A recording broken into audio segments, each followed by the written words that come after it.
Est-ce que seulement abracadabra, hocus pocus, qui conduisent à un tour de magie? Les mots eux-mêmes ne sont-ils pas aussi magiques parfois?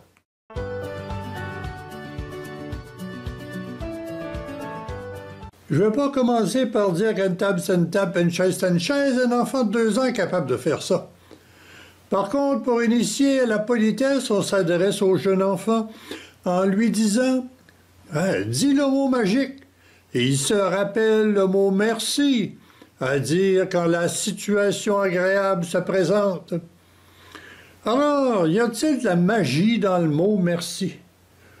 Oui et non, selon le genre de magie recherchée.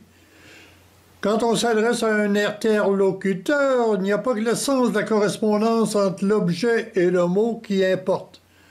On peut y ajouter des qualificatifs qui deviennent magiques lorsque la persuasion fait effet. Pensons aux vendeurs itinérants qui connaissent très bien les mots « bon vendeur », connaissent ça pas mal plus que leurs produits. Magasinez donc une auto usagée, vous allez comprendre. On dit parfois qu'il faut se méfier de ceux qui comprennent que le premier degré. Ces gens-là ont l'humour triste. S'il faut répéter, expliquer, le dialogue tombe à plat comme un pneu qui se dégonfle. L'événement est alors un peu catastrophique. En tout temps, on peut adopter des manières de dire qui sont en elles-mêmes efficaces, magiques aussi, même auprès des auditeurs les plus plates.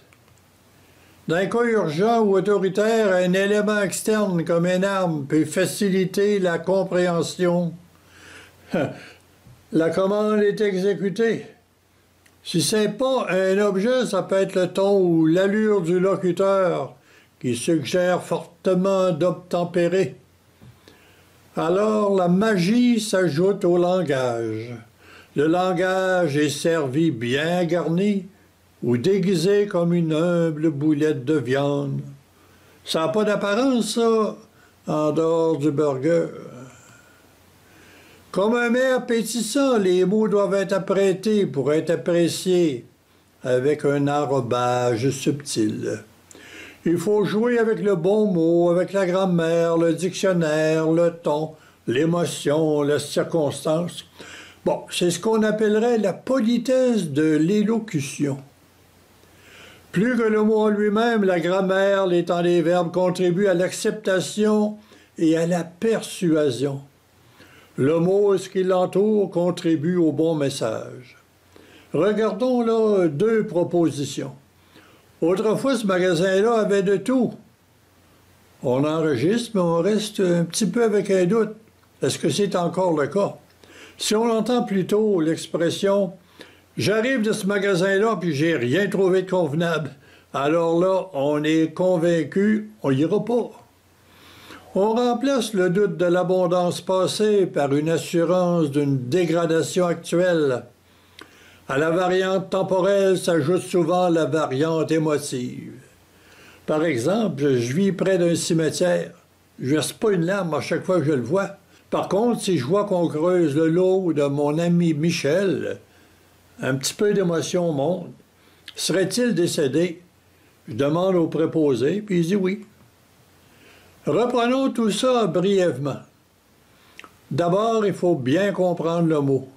Et c'est encore plus facile si le mot et son référent sont concrets. On dirait iconique pour faire savant. Et d'autres fois, on dirait symbolique, comme un drapeau.